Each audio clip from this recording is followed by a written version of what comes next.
நண்பர்களே, ஆண்டவராகிய இயேசு கிறிஸ்துவின் நாமத்தினாலே உங்களை வாழ்த்துகிறேன். யோவான் 5ஆம் அதிகாரத்திலே 38 வருஷமாய் பெதஸ்தா குளத்தண்டையிலே வியாதியோடு இருந்த ஒரு மனிதனை நாம் பார்க்கிறோம்.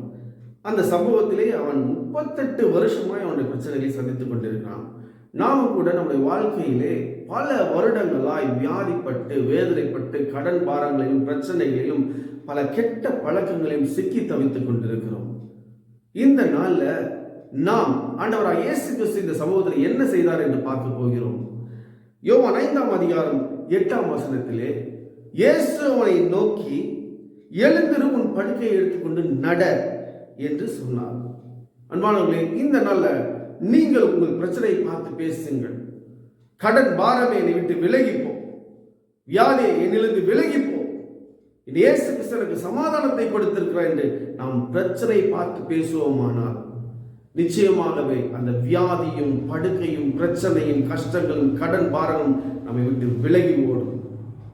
ஆண்டவராகிய இயேசு கிறிஸ்து அவர்களை ஆசீர்வதிப்பாராக.